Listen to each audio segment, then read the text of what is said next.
Sanak saudara, jika sanak saudara sudah mempersiapkannya, marilah kita menyimaknya elok-elok.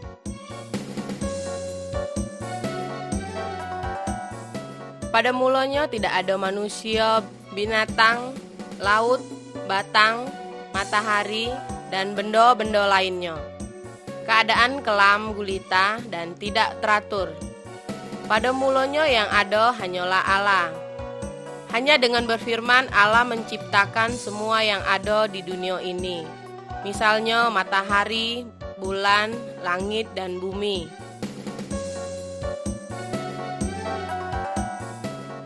Buku yang digambarkan di siko disebut Alkitab. Kabar yang kami sampaikan di siko semuanya diambil dari Alkitab.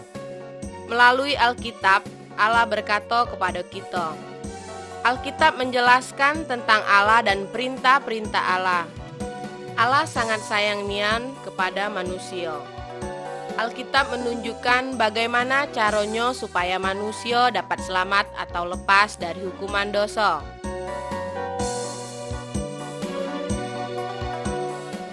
Setelah Allah menciptakan langit dan bumi, Allah juga menciptakan segala macam batang, burung, ikan, dan binatang.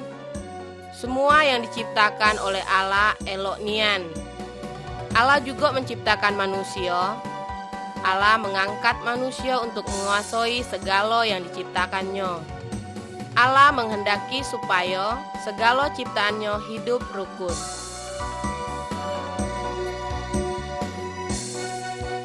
Jantan yang pertama dinamai Adam, dan betina yang pertama dinamai Hawa. Adam dan Hawa hidup berbahagia di suatu kebun yang bernama Taman Eden. Allah berkata kepada mereka bahwa buah dari segala batang yang ada dalam kebun iko boleh kamu makan. Kecuali buah dari batang yang satu ini, jangan. Jika kamu melanggar perintahnya, maka akan dihukum. Tetapi setan tiba melanggu Adam dan Hawa. Lalu Adam dan Hawa memakan buah yang diteganya itu. Adam dan Hawa melanggar perintah Allah. Mereka sudah berbuat dosa sehingga Allah menghukum mereka. Adam dan Hawa diusir dari Taman Eden, tetapi Allah masih tetap sayang kepada mereka. Allah berjanji akan mengutus seorang juru selamat yang dapat menghapuskan dosa mereka.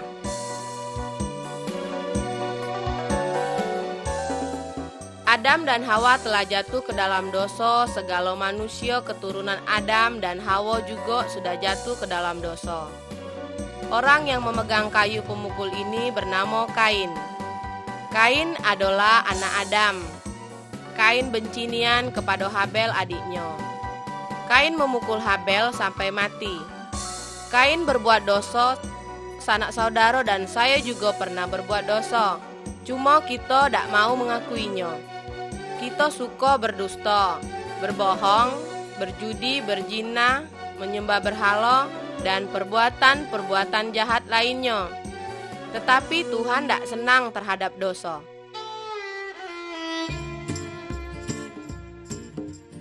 Manusia keturunan Adam makin lama makin jahat, sehingga Allah akan menghukum mereka.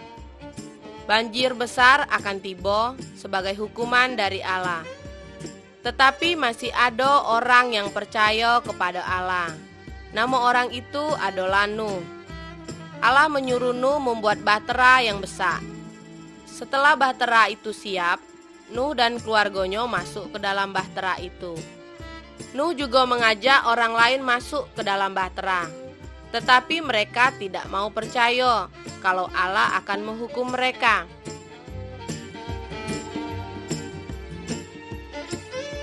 Setelah Nuh dan keluarganya masuk ke dalam bahtera, Allah mengunci pintu bahtera itu.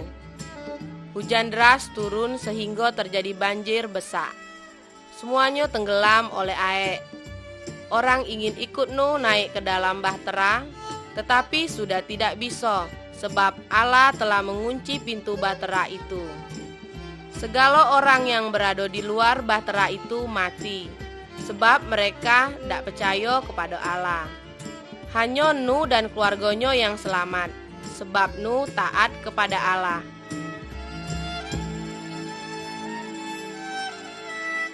Abraham adalah salah siko dari keturunan Nuh. Abraham percaya kepada Allah. Allah berjanji kepada Abraham dan Sarah istrinya yang mandul itu, bahwa mereka akan mempunyai anak. Setelah mereka tua sekali, barulah Abraham dan Sarah mendapat seorang anak laki-laki. Anak itu diberi nama Ishak. Allah berjanji bahwa melalui keturunan Ishak nanti akan datang seorang juru selamat yang dapat menghapuskan dosa manusia dan sanak saudara dan dosonya saya juga.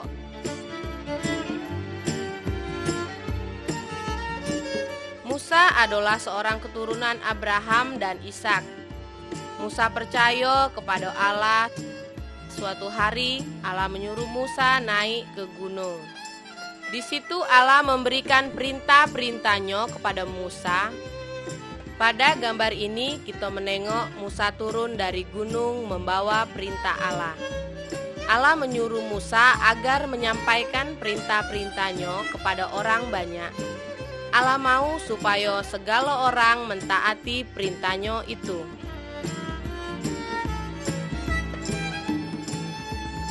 Beberapa dari perintah Allah yang disampaikan melalui Musa digambarkan di siko. Pada gambar ini kita menengok jangan menyembah patung, berhala dan barang keramat benda lainnya. Dalam seminggu 6 hari kita begawe. Hari yang ketujuh adalah hari istirahat dan hari itu untuk sembahyang kepada Tuhan. Anak-anak harus menghormati orang tuanya. Jangan membunuh orang. Jangan berzina. Jangan mengingini betina lain selain bini dewek. Jangan maling. Jangan mengendai barang orang lain.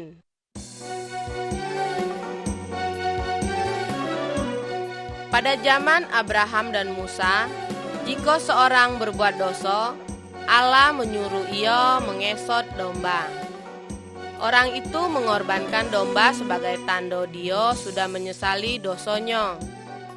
Kiniko kita tidak perlu lagi mengesot domba atau binatang yang lain sebagai tanda penghapus dosa. Allah telah menjelma menjadi manusia, yaitu Yesus. Dan dia telah mati untuk menggantikan hukum dosa kita. Dia dicambuk, dipakukan, bahkan sampai dibunuh. Tetapi pada hari yang ketiga, dia bangkit lagi. Seharusnya kitalah yang harus menanggung hukuman itu, karena kita sudah banyak berdosa.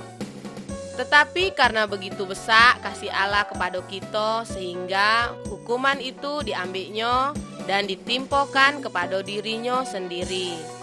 Supaya kita yang percaya kepadanya tidak binasa, tetapi memperoleh hidup yang kekal.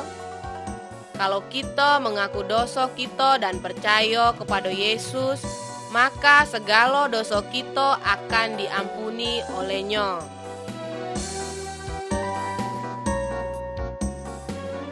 Macam kola Tuhan Yesus datang ke dunia. Dia menepati janji Allah kepada Adam dan Hawa. Yesus adalah juru selamat yang dapat menghapuskan dosa manusia. Ada seorang gadis yang bernama Maria. Dia masih perawan, belum pernah tidur sama laki-laki. Dia sudah bertunangan dengan seorang laki-laki yang bernama Yusuf. Pada suatu hari malaikat Allah datang kepada Maria. Malaikat itu berkata, Allah Roh Kudus akan membuat engkau bunting seorang anak jantan. Anak itu harus dinamai Yesus. Yesuslah yang dapat menyelamatkan manusia dari dosa. Malaikat itu juga memberitahukan hal itu kepada Yusuf, tunangan Maria, dalam mimpi. Yusuf tidak tidur bersetubuh dengan Maria sampai Yesus lahir.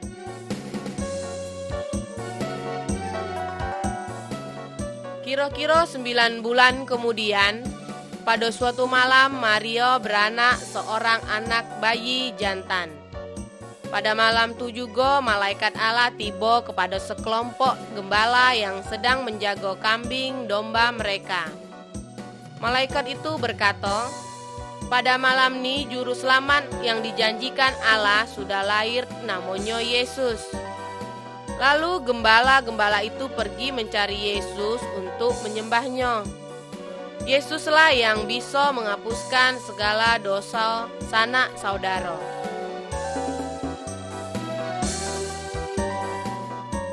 Yesus bertumbuh besar seperti budak biasa.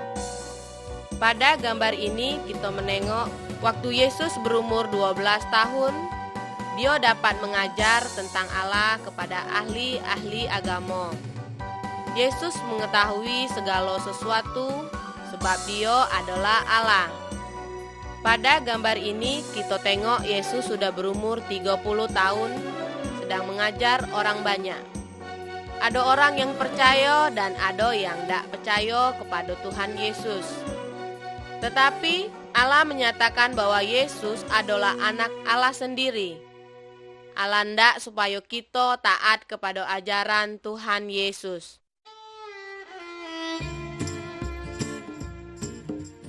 Allah yang kita percayai itu namanya Yesus. Dia sungguh hebat. Yesus sangat berkuasa. Lebih berkuasa dari segala setan atau dukun.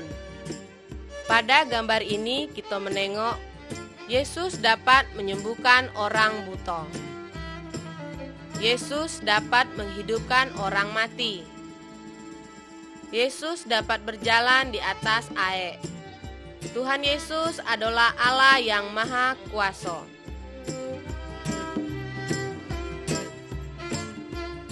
Yesus selalu berbuat baik dan tidak pernah berdosa. Yesus mengajarkan tentang Allah dan Dia kepengen supaya setiap orang taat kepada Allah. Tuhan Yesus menerangkan kepada orang banyak bahwa manusia itu berdosa. Tetapi mereka marah lalu menangkap Tuhan Yesus. Tuhan Yesus dipukuli, diludah, diejek. Tuhan Yesus tidak melawan. Apa sebabnya? Sebab Tuhan Yesus rela menderita macam gitu dengan maksud untuk menanggung hukuman dosa kita semua.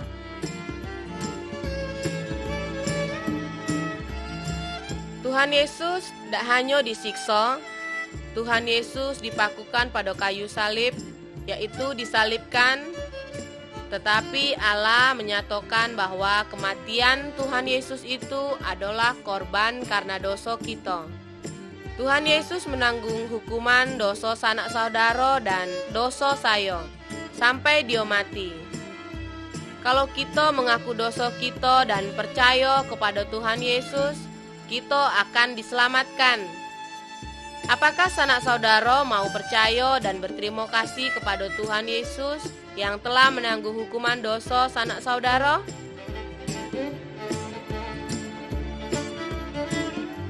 Setelah Tuhan Yesus mati di salib, kanti-kanti Tuhan Yesus menguburkan Tuhan Yesus di dalam sebuah kubur pada bukit batu. Lalu pintu kubur itu ditutup dengan batu besar. 3 hari kemudian, Maria dan kanti-kantinya tiba ke kubur. Tetapi Tuhan Yesus sudah tidak ada. Yang ada hanya malaikat. Kata malaikat itu, Tuhan Yesus tidak ada di sini. Yesus sudah hidup balik. Sampai kini kok Yesus tetap hidup. Kalau kita berdoa kepadanya, Tuhan Yesus mendengar doa kita dan mau memperhatikan hidup kita.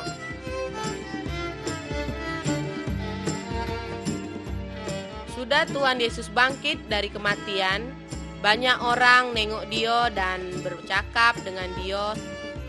Seorang dari muridnya yang bernama Thomas tidak ada waktu Tuhan Yesus tiba, sehingga ia tidak percaya bahwa Yesus sudah hidup balik. Lalu Thomas berkata, sebelum aku nengok luka bekas paku pada tangannya, aku tidak percaya bahwa Dia sudah bangkit. Kemudian Tuhan Yesus tiba kepada Thomas dan menengokkan bekas lukonya. Thomas baru percaya bahwa Yesus sudah bangkit balik, karena dia sudah nengok. Tetapi Tuhan Yesus menghendaki supaya kita percaya kepadanya, walaupun kita belum nengok dia dengan mata kita dewek.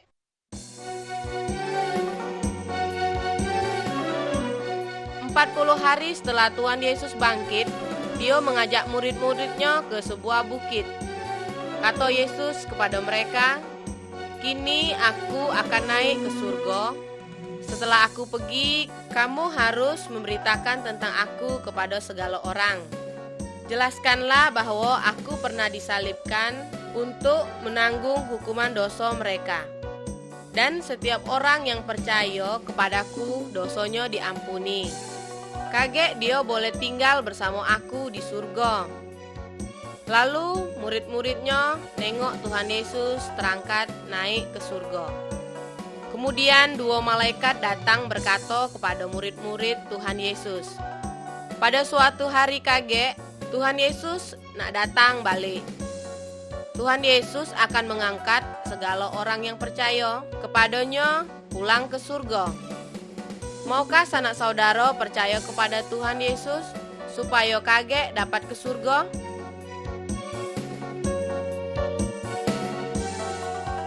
Salib mengingatkan kita akan kasih Tuhan Yesus.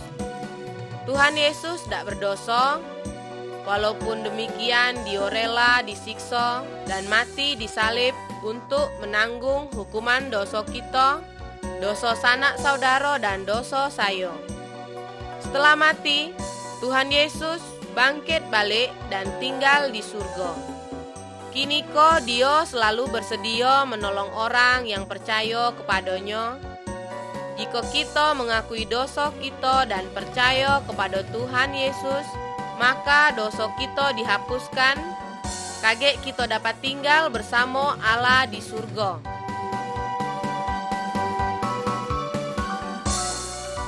Tuhan Yesus mengatakan bahwa ada 2 jalan, yaitu jalan yang lebar dan jalan yang sempit. Tiap orang sejak lahir sudah ada di jalan yang lebar. Jalan yang lebar ini menuju hukuman dalam api yang tak dapat padam. Apabila seseorang percaya kepada Tuhan Yesus dan taat kepada perintahnya, dia berpindah dari jalan yang lebar ke jalan yang sempit. Jalan yang sempit menuju hidup dengan Allah di surga. Ndak saudara percaya kepada Tuhan Yesus dan berjalan di jalan yang sempit? Bila saudara ndak, katakanlah kepada Tuhan Yesus begini, "Tuhan Yesus, saya mengaku bahwa saya berdosa. Saya percaya bahwa Tuhan Yesus mati di salib untuk menanggung hukuman dosa-dosa saya. Tuhan, ampunilah saya dan ubahlah hidup saya. Saya ingin tinggal bersama-sama dengan Allah. Terima kasih Yesus. Amin." Jika saudara sungguh-sungguh berkata demikian kepada Tuhan Yesus, Dia menjadikan sanak saudara jadi anak Allah, dan Allah menjadi bapa saudara.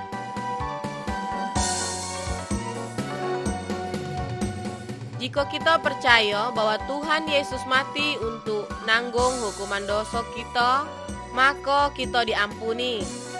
Tuhan Yesus mengubah hidup kita menjadi lebih baik. Orang yang sudah mengalami hal inilah yang sebenarnya disebut orang yang sudah percaya. Dia dapat memanggil Allah itu Bapa, dan dia disebut anak Allah. Allah mengasihi segala orang dari segala macam suku dan segala macam bangsa. Dalam gambar iko dapat kita nengok Tuhan Yesus sedang menyambut semua orang yang percaya kepadanya. Allah ingin agar saudara dan saya juga percaya kepada Tuhan Yesus dan menjadi anak-anak Allah.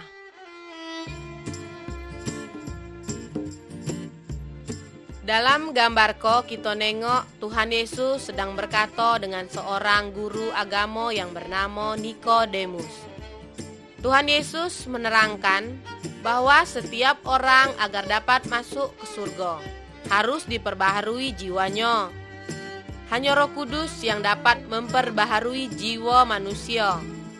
Kita sendiri tidak dapat memperbaharuinya, sebab kita sudah berbuat dosa. Jika kita mengaku berdosa dan percaya bahwa Yesuslah yang dapat menghapuskan dosa kita, maka Roh Kudus akan memperbaharui jiwa kita. Kemudian Nikodemus mengakui dosanya dan percaya bahwa Yesuslah juru selamat yang dapat menghapuskan dosanya. Tetapi bagaimana dengan sanak saudara?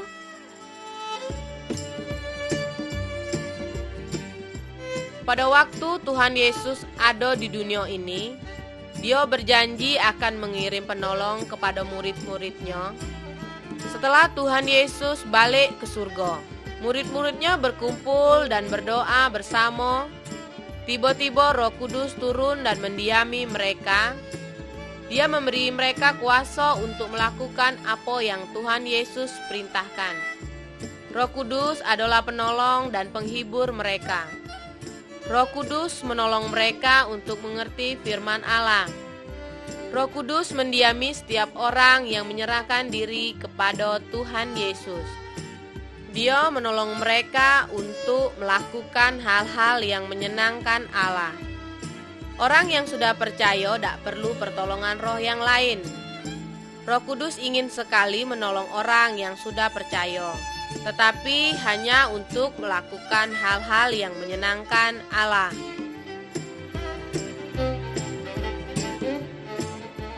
Orang yang tidak percaya kepada Tuhan Yesus sama dengan orang yang berjalan di dalam kelam, sebab tidak ada lampu.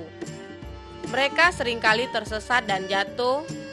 Mereka perlu seseorang yang dapat menunjukkan jalan yang benar dan jalan yang salah. Orang yang sudah percaya kepada Tuhan Yesus sama dengan orang yang berjalan di dalam terang. Roh Kudus adalah penunjuk jalan itu. Dia selalu bersedia menolong kita. Roh Kudus menerangi jalan kita dengan firman Allah.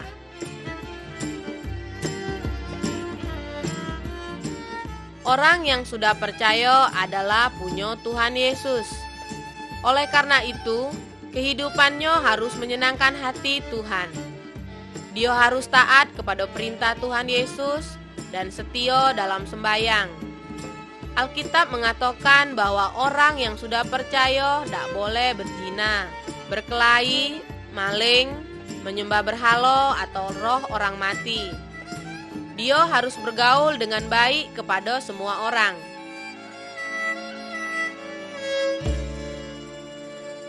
Keluarga orang yang sudah percaya harus hidup menurut firman Allah. Laki yang sudah percaya mengasihi bininya dan juga bininya yang sudah percaya menghormati lakinya. Laki bini harus saling menolong. Mereka harus mengasuh anak-anak mereka dengan baik dan mengajarkan tentang Tuhan Yesus kepada anak-anaknya. Keluarga yang baik harus berdoa bersama setiap harinya.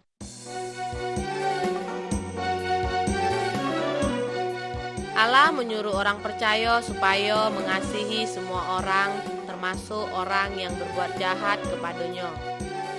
Pada gambar ini kita nengok dua orang yang tadinya bermusuhan, tetapi sekarang sudah berbaikan kembali. Pada gambar ini kita nengok seseorang sedang menolong orang yang berasal dari suku lain yang memusuhi sukunya. Orang yang sudah percaya harus berbuat baik kepada semua orang dan mau mengampuni orang yang berbuat salah kepadanya. Orang percaya tidak boleh menyimpan dendam, amarah terhadap sesama kita.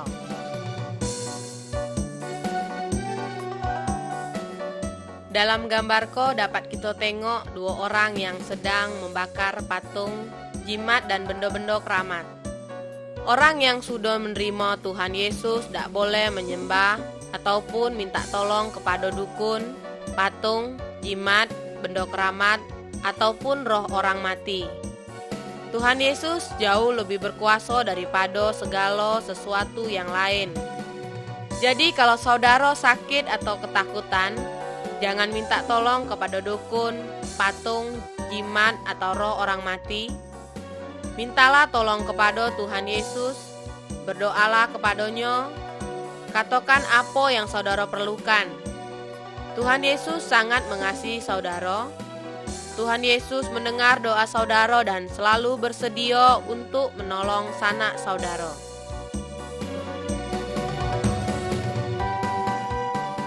Dalam gambarko kita nengok seseorang yang dirasuk setan. Segala tali dan rantai dapat diputuskannya karena setan yang ada di dalam dia kuat nian. Tuhan Yesus mengusir setan dari orang itu menjadi sembuh.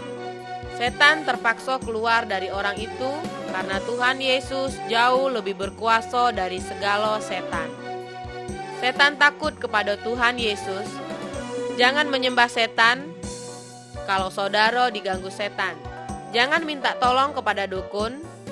Mintalah tolong kepada Allah di dalam nama Tuhan Yesus. Tuhan Yesus akan mengusir setan-setan itu.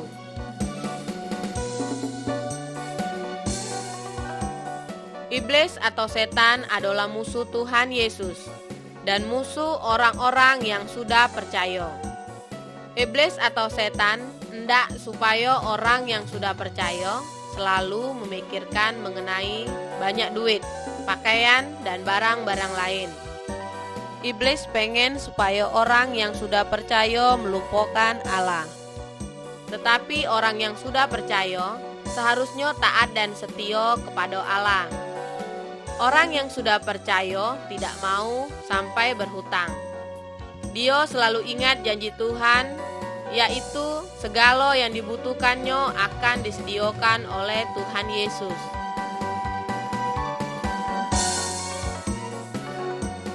Dalam gambar ini, kita nengok seorang anak jantan yang sudah berbuat banyak dosa.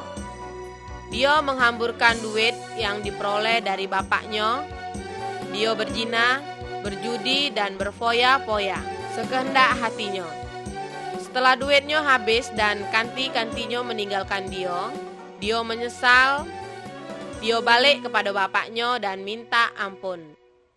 Karena bapaknya mengasihi dia diampuni dan diterima balik. Kalau kita berbuat dosa lagi, kita juga harus menyesal, bertobat, dan mengakui dosa kita kepada Tuhan Yesus. Tuhan Yesus mengasihi kita. Tuhan Yesus pasti mengampuni dosa kita.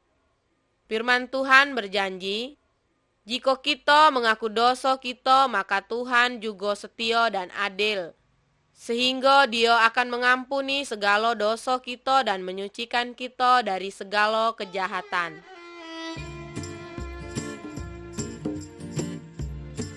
Segala orang, baik yang sudah percaya maupun yang belum percaya, dapat sakit.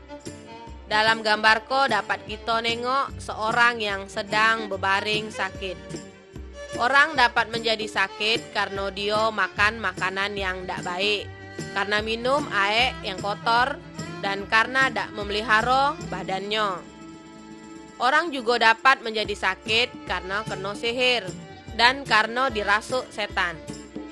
Jika seseorang yang sudah percaya sakit, apa yang harus dilakukannya? Berdoalah kepada Tuhan Yesus. Tuhan Yesus tentu mendengar doa sanak saudara. Tuhan Yesus berkuasa untuk menyembuhkan segala macam penyakit. Jika ada dokter atau rumah sakit, boleh juga berobat ke sana. Tuhan Yesus juga dapat memakai obat-obatan untuk menyembuhkan saudara. Tetapi jangan pergi ke dukun. Mintalah pertolongan kepada Tuhan Yesus. Tuhan Yesus lebih berkuasa dari segala dukun dan roh-roh jahat.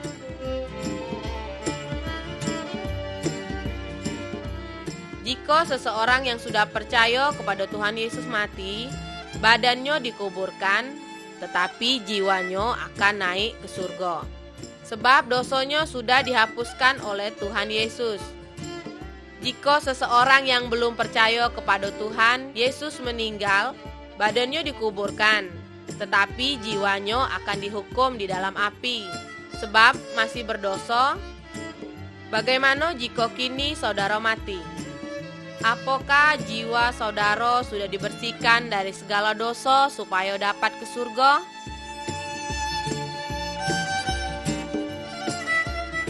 Setiap bagian dari tubuh kita mempunyai tugas masing-masing. Misalnya mata untuk nengok, mulut untuk ngomong, dan telinga untuk dengar.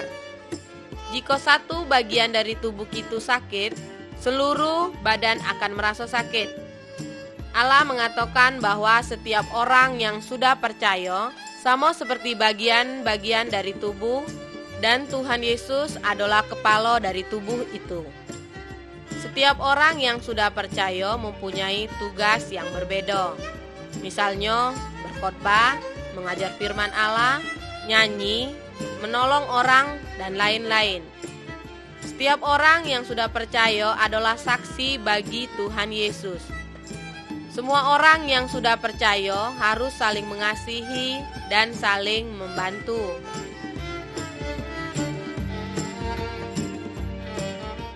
Allah memerintahkan agar setiap minggu kita menyediakan satu hari untuk Tuhan. Segala orang yang sudah percaya berkumpul untuk sembahyang, berdoa dan bernyanyi memuji Allah bersama-sama. Salah seorang yang sungguh-sungguh percaya bisa mengajar dari firman Allah. Orang yang sudah percaya harus memperingati hari kematian dan kebangkitan Tuhan Yesus sampai Dia tiba balik.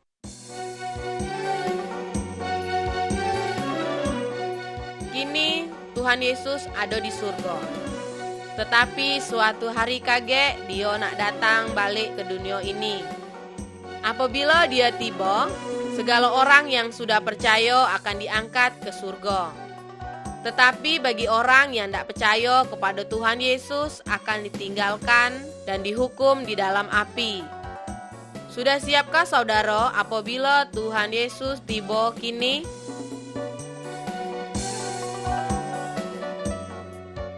Dari batangnya kita mengharapkan muncul buah. Dahan yang tidak berbuah akan dipotong dan dibakar. Tuhan Yesus mengumpamakan dirinya sebagai batang pohon, dan orang-orang yang percaya kepadanya sebagai dahan-dahannya. Dari orang yang sudah percaya, Tuhan Yesus mengharapkan buah-buah yang baik. Yang dimaksud dengan buah-buah itu adalah kasih, sukacita, kebaikan, kesediaan untuk menolong, kejujuran dan kesucian hidup. Buah-buah tersebut akan timbul dalam kehidupan orang-orang yang sudah percaya oleh kuasa Roh Kudus. Kehidupan orang yang sudah percaya kepada Tuhan Yesus harus lebih baik daripada sebelumnya.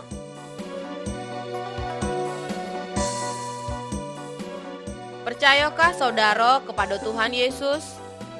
Kalau saudara benar-benar percaya, katakanlah kepada keluargamu bahwa Yesus sangat baik. Katakanlah kepada kanti-kantimu bahwa Yesus mengasihi mereka. Katakanlah bahwa hatimu sudah tenang dan tidak lagi takut kepada setan atau hantu. Tuhan Yesus sudah menyediakan tempat di surga bagi saudara yang benar-benar percaya. Beritahukanlah kepada semua orang bahwa ada tempat di surga bagi mereka yang mau percaya kepada Yesus.